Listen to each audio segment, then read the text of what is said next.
You're watching Mirror Now, Faye. We're staying with Kerala, where Kerala is facing its worst ever humanitarian crisis. The entire state is in distress.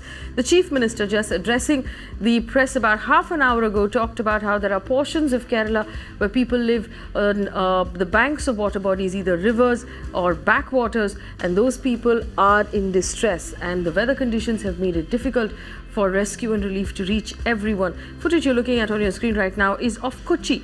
It's of the middle of the city where people are being rescued from their homes by boats. Everybody in the state of Kerala is currently facing a shortage of drinking water, a shortage of food, and a shortage of medicines. The Chief Minister reiterated that this shortage is not a shortage of actual material, but the fact that the roads are closed and it's difficult at this point to actually move anything by road or by rail because of the flood situation. He said as soon as the water recedes, we will be able to open up the roads, and then material will reach, rescue and relief material will reach everybody. He said repeatedly, do not follow or do not forward or believe any of the rumors of shortage. This would lead to panic. We have enough supplies. As soon as the water recedes, we will be able to get those supplies to the people who need them most. In fact, my colleague Pramod, who has been traveling from Wayanad to Thrissur, is now in Ernakulam, where at UC College, they have turned the college into a relief camp. 20,000 people are taking shelter there. Take a look. Nobody has anticipated such a rainfall, but the thing here of surprise is the people coming together, trying to help their neighbors. We are inside one such camp. This is in Ernakulam. The location is called as UC College, Union Christian College, and it is unbelievable when we say that 20,000 people are staying at this place. This is a relief camp. They are getting food and everything from the government right now. But when they began it on 15th of August, it was general public who was actually providing everything. The college students, the staffs, the college members, they were the ones who were providing food over here. This is how the Kerala is reeling under extreme pressure, because this is like one location in Ernakulam and you're seeing 20,000 people over here. They need a lot of supply of food and everything, because managing one camp with 20,000 people is not enough. They need fresh water, they need a lot of things which cannot be counted accordingly, be it medical supplies, be it essential items. But still the people over here are struggling as much as possible to do that. In fact, there is not much proper connectivity also. To reach this spot from Thrissur, one has to go to Cochin airport, and that road is completely inundated. It's underwater. It's extremely difficult to travel that road, and only after that vehicles are able to come over here. Yes, heavy vehicles are able to make their way right now. The water has receded a bit, but it's an extreme struggle. That's the reason many volunteers claim that they have the manpower, but they need material, not in the form of money, but the product itself. One way for the products to reach this place is through Tamil Nadu. So they are requesting people from various states and from the entire nation that there are more and more products should be sent to this place to manage more than 3 lakh people who are in relief camps right now. In Ernakulam with camera person Sukumar, Pramod Madhav for Mirror Now. So that was our colleague Pramod getting us an update from Ernakulam, where UC College in Ernakulam has been turned into a shelter. 20,000 people there under one roof, making do with whatever they have. And beautiful stories are now emerging from Kerala of students, of professionals, of businesses who have now entirely turned their attention to relief work. But on the show with me right now, Mr. N. Ram, a very, very senior journalist. Rishikesh Kannan is a radio jockey and a voiceover artist joining us out of Mumbai. Matthew Anthony, the Maharashtra coordinator of the World Malayali Federation, and of course Vinay Tiwari, who joins me in the studio. But I'm going to go straight to Mr. N. Ram. Mr. Ram, thank you for joining us. Very worrying visuals and worrying information coming out of Kerala right now. Have you ever seen in your career anything like this in the south of India?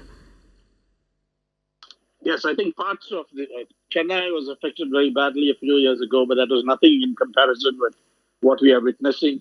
This is truly a national calamity, and I think the demand that it should be declared and treated as a national calamity must be met instantly. I think the coordinating efforts, the relief efforts, the rescue efforts have been good, have been impressive.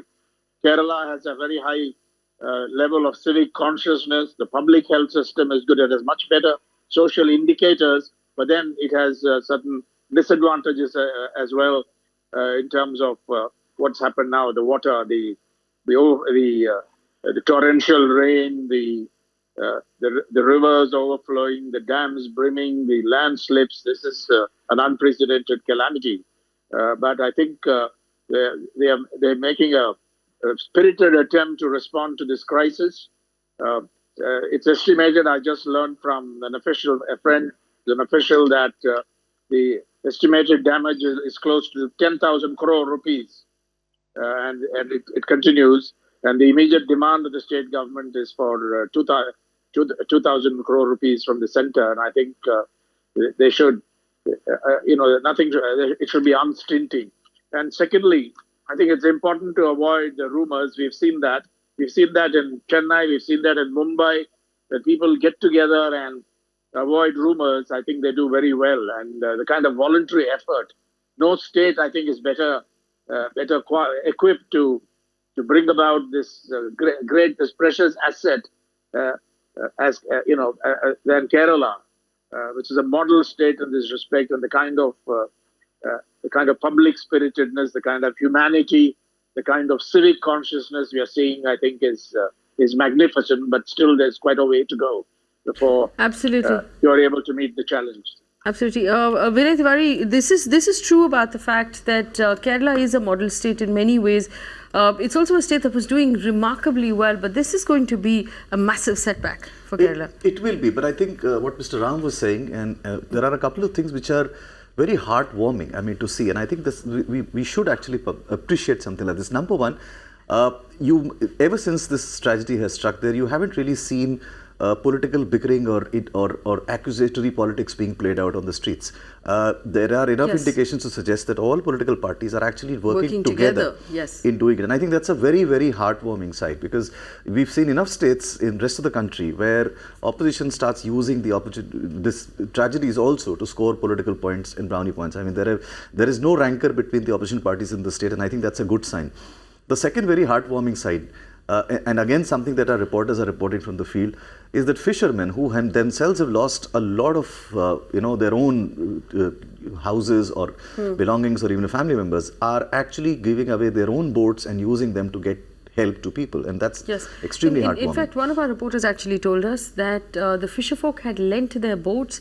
The boats are now being taken by other means, by trucks, to the hilly areas and being used to actually rescue people there. Now, here's the thing. These boats have never been anywhere near the hilly areas before. But those are the visuals on your screen right now.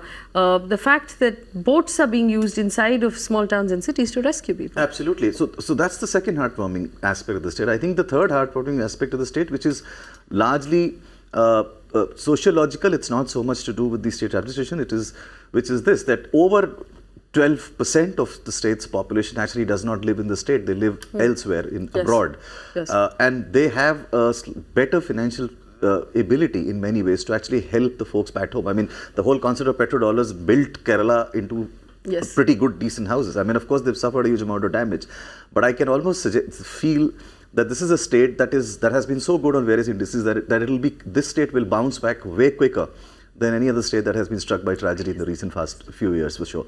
So definitely the tragedy has set the state back. It's a state that most Indians have seen as a tourist. A lot of Indians have visited that place. The thing that you have pointed out, the fact that most Keralites who live outside of Kerala, whether it is Mumbai or Delhi or Bangalore or anywhere overseas, send a lot of money back home with the singular focus of building a house in their village. Absolutely. As a result, the construction quality of these homes is excellent. It's superior. So and even though we've got reports of homes being washed away and having met with a lot of there is damage, there is structural damage to a lot of homes, but it could have been a lot worse in any other state. Yes, and I do believe that because of the sociological structure of the state, it will bounce back way quicker. I mean, there's some amount of earnestness that you see in the last 3-4 days in the way everything is happening, and I get this sense that they will bounce back. They will of course need lots of help from the center, lots of money from the center. It's obviously the estimated damage is almost 20,000 crores. And lots of, I'm assuming, money from their relatives overseas. Yes, from that's their private children help. who are working overseas, who are going to have to, in some way, I'm assuming, send money back home again to rebuild whatever was Absolutely, and the central government will have to ensure that the infrastructure Yes. will have to be funded by the government itself. Mr. Ram, quick question to you.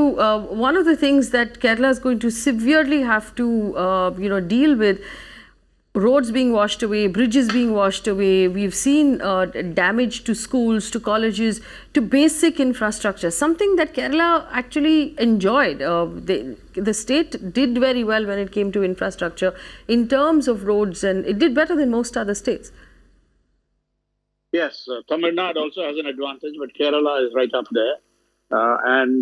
It requires a massive effort. But on the other point about a lot of people working outside, the downside of it is old people are there, and the reports in the press of gated communities where just old elderly people or senior citizens live, and you hardly find youth.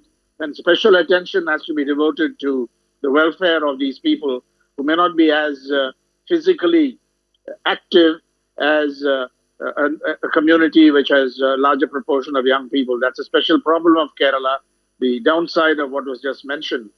But I think, fortunately, so far, there have been no blame game.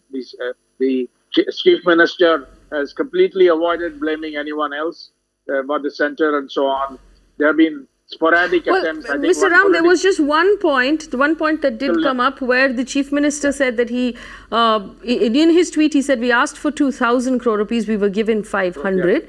And then again in his press conference, he said, we've been given 500, but we are going to request for more. So there is a suggestion there that perhaps Kerala needs more than the central government is granting. Yes, undoubtedly. I think states make that demand. But what I was pointing out was the lack of, no blame game yet. They are making a request. There is an implication you should do more, but they're not using it politically. And that, I think, is commendable on the part of the state government. It's going all out. It's good that the Prime Minister made the visit at this point of time. And I hope the gap between what the centre has given so far and is willing to give and what the state government expects will be narrowed, if not completely bridged, and I hope that will happen. But the key demand is it must be recognized and declared a national calamity. In which case, I think the effort, the response to the challenge will be qualitatively much better. Yes, there are also some international responses to it. I saw, UAE mentioned in a cricket broadcast. But my understanding, our understanding, Mr. Ram, is that actually terming it a national calamity would only perhaps give it more access to funds. But in terms of the response of rescue and relief on the ground, this is perhaps as strong an action that we could have got from the Senas and, of course, from the NDRF and the Coast Guard. But Rishikesh Khanna joins me right now. Rishi, obviously, for those of us who are familiar with Kerala as a state, this is heartbreaking to see these visuals and to see friends and family in this state.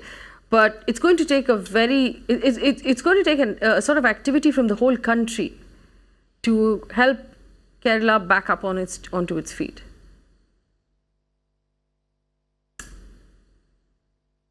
Well, in 26 July 2005, I was stranded on a flyover for 18 hours, and then I waded in chest-deep water to my house, which was 5 hours away. And that really seems like a walk in the park now. If you look at it, that was 2005, 2018, the visuals that we're seeing of what Kerala is going through.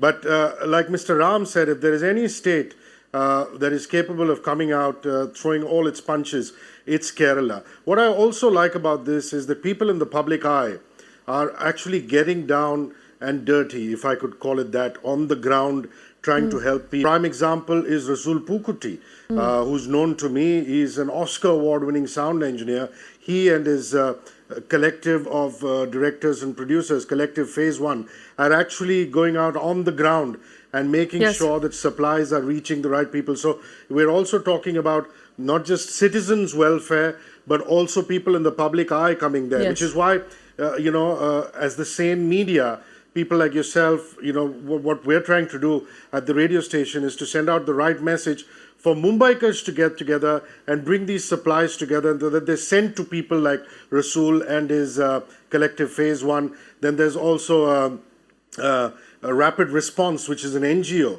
which is Mohammed Farooq, who's also working on the ground. And there is, again, a crowdfunding site here called Keto, who we're working closely with to try and get the message across that fundraising can happen through a platform, and that money can be sent and deployed to citizens on the ground, NGOs or otherwise who are working. So I think, the message is very clear out there that in times of national calamity, we're capable of coming together as a nation and not do indulge in blame games. I do want to say, yes, that if this is termed a national calamity or disaster, I think it's all about the money. The funding will come through.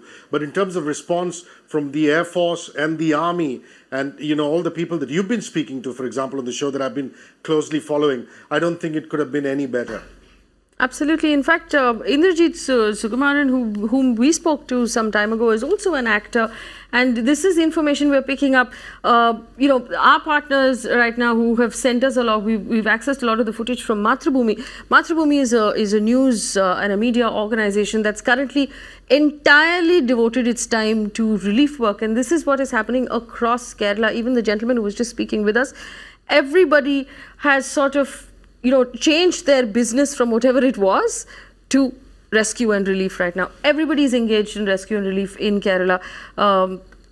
My colleague Pramod is live outside of a relief camp in Ernakulam at this point. Pramod, I know you went in and you spoke to people. 20,000 people living in one place. It seemed extremely peaceful. One would not expect any less from the people of Kerala. But what are they struggling with at this point? Well, that's extreme struggle in that area. In fact, we had to move away from the point because there is no cell phone signal or no power at all. We had to go from Thrissur to Ernakulam, and this junction we could only go through the Cochin airport. Believe me, it's still underwater. Most of that area is still underwater. And what happened is that once we reached this particular college, it's called Union Christian College. The actual collective was that the students and the staff members of the college only opened this relief camp for close to 350 people. But right now, as this college is on a higher ground, 20,000 people are there. The biggest issue over there is that they need medicines, lots and lots of medicines. Food supply, water supply has started to come over. And the second issue is that there is no power in Ernakulam. It's very, very hard to believe. So what's happening is that they are using old generators, and they need a lot of fuel, especially diesel, to keep these generators run. What they're doing is that they're giving a 3-hour powers, and then they're giving a break of 3 hours. That way they are over there. People are definitely struggling at that point. You could see in those visuals that they are on the ground. They need food. Food is also, at least they're getting on time. But right now they need other issues, important issues. And the people have stated very clear, the volunteers have stated very, very clear that yes, the monetary funds that are being provided, that will help them in the long run. Another 6 months, they can repair whatever damage has been done. But at present, they need materials. They need to make the roads safer, because only if the roads and other things are safer, they can bring huge contingent of materials, food supply, sanitary supplies, and a lot of things that are the ones that is going in under they are going short of, and that's what they need, and that is what they're asking for presently. Pramod, many thanks for joining us. Pramod is live outside of Ernakulam, and I just want to point out to our viewers, Pramod has been on the ground for 2 days now. He started at Wayanad and crossed into Trichy, to Palakkad and Trichy, and now he is in Ernakulam, and he's seen perhaps the worst of what's happening in terms of the roads, in terms of the landslides, and he's been bringing us updates, and we're very grateful for the hard work that he has been doing. We also will bring you all of the latest information of everything we have coming out of Kerala at this point. But all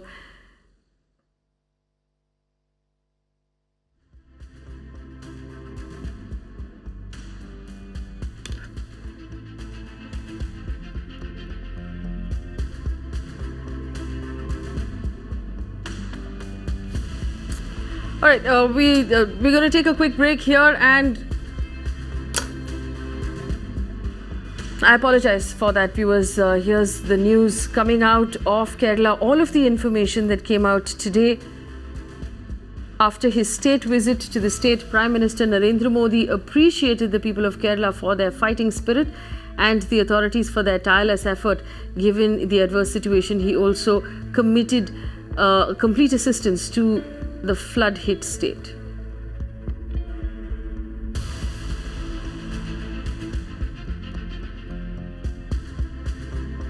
People from across the country now coming forward to help crisis-stricken Kerala. The Telangana government has announced assistance of 25 crore to Kerala, while Delhi as well as Haryana government has announced 10 crore relief package. The Maharashtra, Gujarat, the governments meanwhile have extended financial assistance of 20 and 10 crore rupees each. Punjab has dispatched relief material.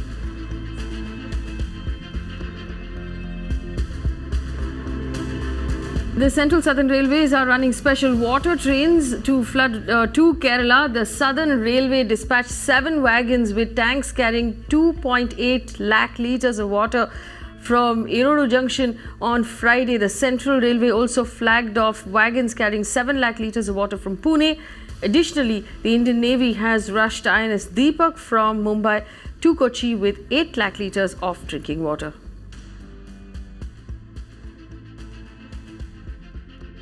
Stepping up assistance, Railways Minister Piyush Goyal has announced on Twitter that the railways would provide free transportation relief material for Kerala through various state government agencies, PSUs and other agencies. The State Bank of India has announced donation of ₹2 crore to the Chief Minister's Disaster Relief Fund. SBI has also announced a waiver of charges and services offered to Kerala. We're going to wrap up this conversation and this show here. After this quick break, we'll continue with more news and updates from Kerala. Thanks for watching.